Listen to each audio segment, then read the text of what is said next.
መዝፈን ወይስ መደነስ ብቻ? የዶክተር አርቲስት አስቴር አወቀ አዲሱ አልበም ቅሬታ። ሰሞኑን መላው የሀገራችንን የኪነ ጥበብ ዓለምና ማህበራዊ ሚዲያውን በከፍተኛ ደረጃ እያነጋገረ ታላቅ ክርክርና የሐሳብ ፍጭት እያስነሳ ያለው ጉዳይ የኢትዮጵያ ዘመናዊ ሙዚቃ ንግስት በሆነችው በዶክተር አርቲስት አስቴር አወቀ ዙሪያ ነው። አርቲስቷ በቅርቡ ለህዝብ ያቀረበችው አዲሱ ገላገላ የተሰኘው አልበም በኢንተርኔት ዓለም ላይ ከፍተኛ መነቃቃትን የፈጠረ ቢሆንም በአልበሙ ውስጥ የተካተቱት ስራዎችና በተለይም የድሮ ታዋቂ ሙዚቃዎች ዳግም የተሰሩበት ሪሜክ የተደረጉበት መንገድ ግን በአድማጮች ዘንድ ትልቅ ቅሬታና ብስጭትን ፈጥሮ ይገኛል። ይህ የተፈጠረው የህዝብ ብስጭትና ቅሬታ ከተራ የሰዎች ትችት የሚነሳ ሳይሆን ጥበብ በሰዎች ልብ ውስጥ ያላትን ክብር ከመጠበቅና የትውልድን የጋራ ትዝታዎች ካለማባዛት ፍላጎት የመነጨ ትልቅ ማህበራዊ ስሜት መግለጫ ነው። የኪነ ጥበብ ስራዎችን በተለይም ለዘመናት በህዝብ ዘንድ ተቀባይነት አግኝተው በሰዎች ህይወት ውስጥ አሻራ ጥለው የኖሩ ዜማዎችን እንደ ተራ የቁስ አካል ወይም ጊዜያዊ የንግድ ሸቀጥ ብቻ አድርጎ ማየት ፈጽሞ ትልቅ ስህተት ነው። የሙዚቃ ስራዎች የትውልድ የጋራ ትዝታዎችና የታሪኮችን እውነተኛ ካርታዎች ተደርገው ሊወሰዱ የሚገባቸው ረቂቅ ሀብቶች ናቸው። እነሱን ያለምንም ጥንቃቄ በዘፈቀደ መቀየር ወይም መሰረታዊ ይዘታቸውን ማዛባት በአድማጩ ዘንድ ትዝታን እንደመንጠቅ ወይም የውስጥ ማንነትን እንደማፍረስ ይቆጠራል። ጥበብ ሁልጊዜም ቢሆን በውሳኔ ሰጪዎች ፍላጎት ብቻ የሚመራ ሳይሆን ጥልቀት ባለው የባህል መረዳትና ለህዝብ ስሜት በሚሰጥ ታላቅ ክብር ሊቃኝ እንደሚገባው ይህ ክስተት ትልቅ ማሳሰቢያ ሆኗል። በዚህ አዲስ አልበም ውስጥ በሰፊው የሙያ ትችትና የአድማጭ ወቀሳ እየቀረበባት ያለው ዋነኛው ስራ የሰርጌ ትዝታ የተሰኘው ታዋቂ የድሮ ሙዚቃ ነው። ይህ ሙዚቃ በአስቴር አወቀና በአየራዳ አላምሮ ተሰርቶ ለዘመናት የብዙዎችን ሰርግና የቤተሰብ ደስታ አስጠብቆ የቆየ በቅንብሩም ሆነ በቅጂ ጥራቱ በአድማጭ ላይ የላቀ ስሜትን የሚፈጥር ድንቅ ስራ ነበር። አሁን ላይ የሚነሳውና አድማጩ መልስ ሊያገኝለት የሚፈልገው መሰረታዊ ጥያቄ ኦሪጂናሉ ምን ጎሎት ነው ዳግም እንዲሰራ የተፈለገው የሚለው ነው። የቀድሞ ስራ ይዘቱ ምን ሆኖ ነው በአዲሱ የተቀየረው የሚለው ጉዳይ የብዙዎችን አእምሮ እየጠየቀ ይገኛል። አስቴርኛው የሰርጌ ትዝታ ሙዚቃ ነው የሰራሽው ማለት ያንቺ የሰርጌ ትዝታን ነው ወይስ ጋሻ በራ ሞላን የሰርጌ ለታ ከበሮ ተመታ የሚለው ነው? ይሄ ሙዚቃ ምን ሆኖ ነው የተደገመው ነው? በመሰረቱ ሙዚቃ እኮ ሲደገም ቆይ ይሄኛው ምን ሆነ እስቲ እንትን ትሮስሙት ደቂቃ ከምናምን ሰከንድ የሚይዘው ነው። ይሄኛው ምን ሆኖ ነው በዚህኛው የተተካው ነው? እስቲ አዳምጡት።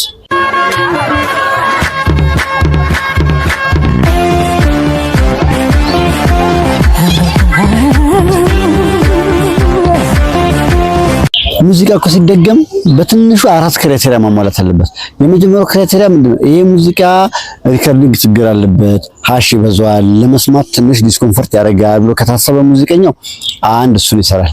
ሁለተኛው ደግሞ ይሄ ሙዚቃ መዳረስ ነበረበት፣ የለፋውበትን ያክል ህዝብ ጋር አልደረሰልኝም፣ አልተደመጠልኝም፣ ሰው እንዲያጣጣመው ድጋሚ በሰራው ጥሩ ነው ብሎ ካመነ ድጋሚ እንዲደመጥለት እድል ለመፍጠር ሁለተኛ ዙር ይሰራል። ሶስተኛ ዙር ደግሞ ምንድነው? የግጥሙ የመሰማት ችግር ካለበት ግጥሙ አይሰማም፣ ሰው የግጥሙ መልእክት በደንብ ይስማልኝ ብሎ ካመነ ሶስተኛ ይሰራል።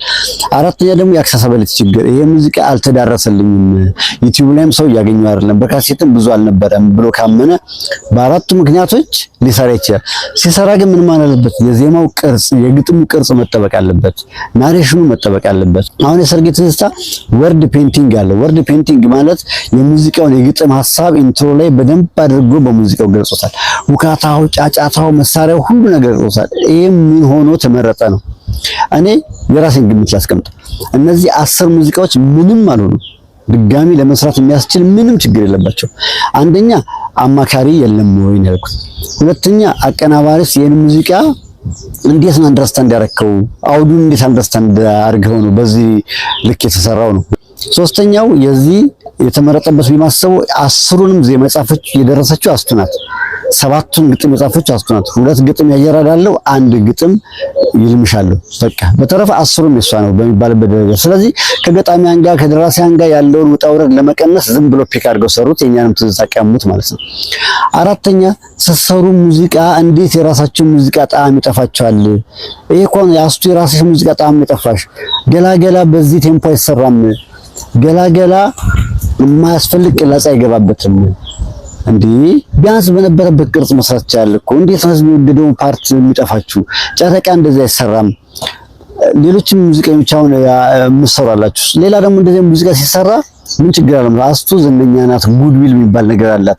አዳዲስ ድምጽያን ለፍተው የሰሩት አልበም፣ ለፍተው የሰሩት ነጠላ ዜማ ላይ እንደዚህ አይነት ስራ ሲመጣ ጥላ ያጠላል።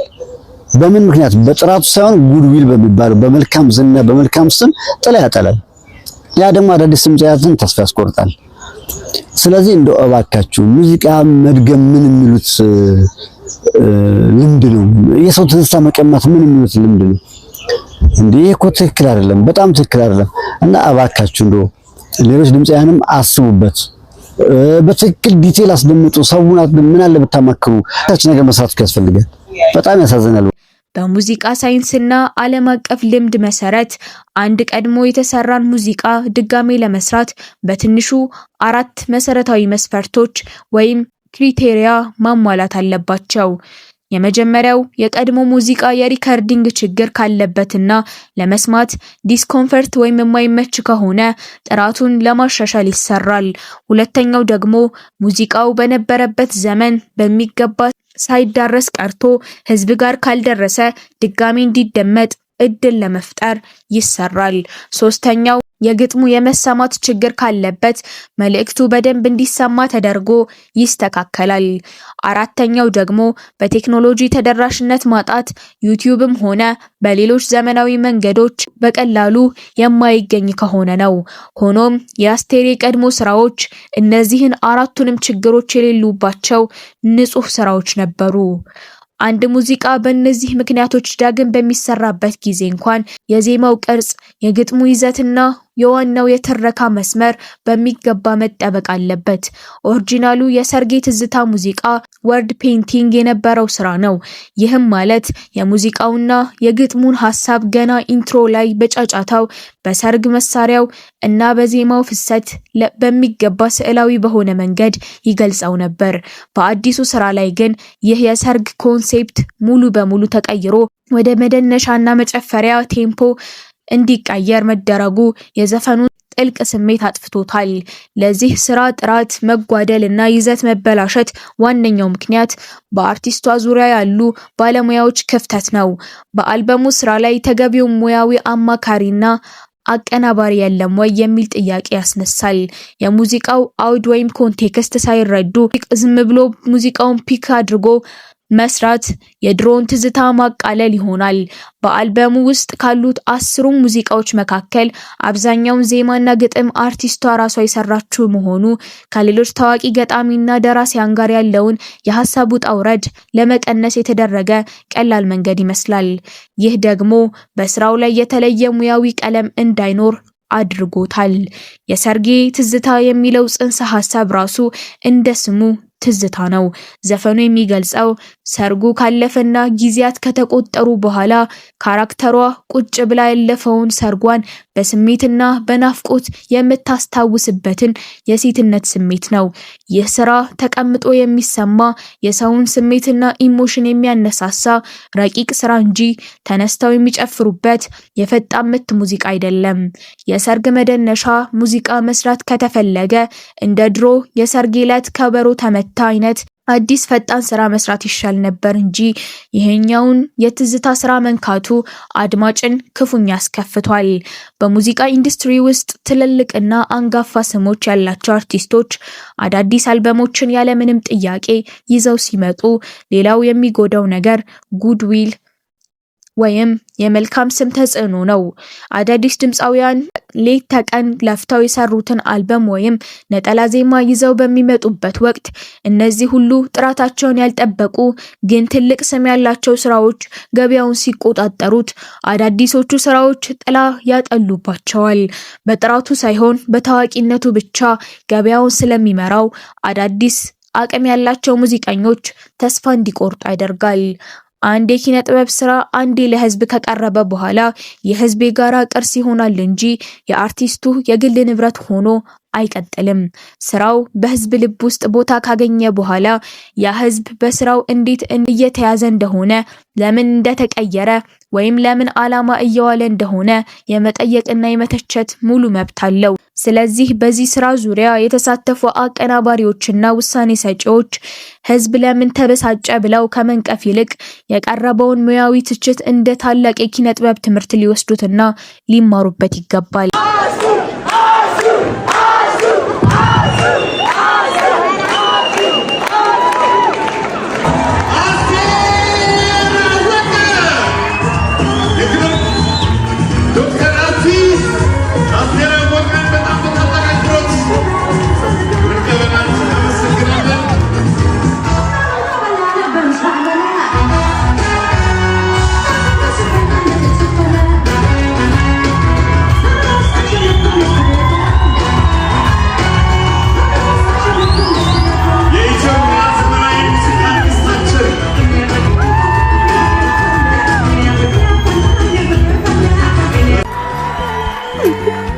አንድ ነገር ነገራችሁ እዛ ጋር መቀበል ተስማማኝ። እኔ እዚህ ጋር ነው ለካ እዛ ጋር ገባኝ። እግዚአብሔር ይወድልኝ። ብዙም ደግሞ ንግግራችን መስፈን ወይስ በአዲሱ አልበም ላይ የታየው ሌላው ለውጥ የአርቲስቷ የድምጽ ቃና መለወጥ ነው። የአስቴር አወቀ ድምጽ እጅግ በጣም ረቂቅ፣ የሰውን ስሜትና ልብ በጥልቅ የሚነካ ሶፍት ኢሞሽን የበዛበት ድምጽ ነበር።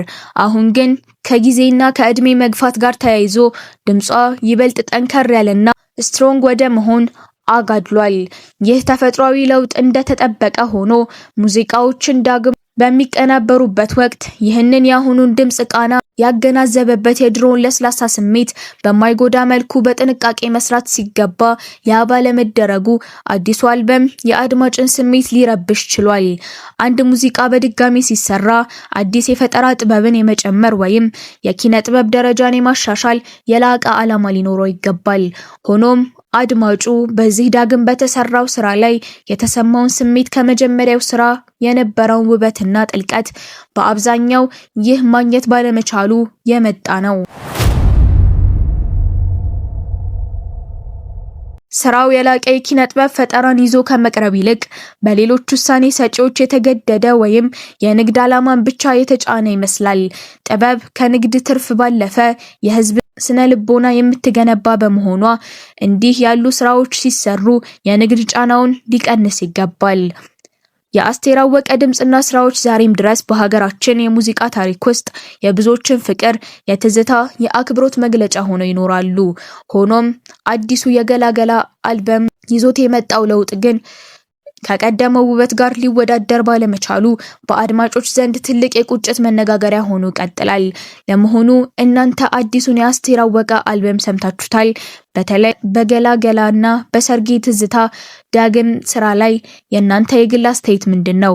የድሮ ይሻላል ወይስ አዲሱ ቅንብር ተመችቷችኋል? ያላችሁንም ማንኛውም ሙያዊ ሐሳብ ኮሜንት ላይ አስፍሩልን። ቪዲዮውን ላይክ እና ሼር በማድረግ ለብዙዎች አድርሱ። ለቻናላችን አዲስ ከሆናችሁ ሰብስክራይብ ማድረጋችሁን አትርሱ።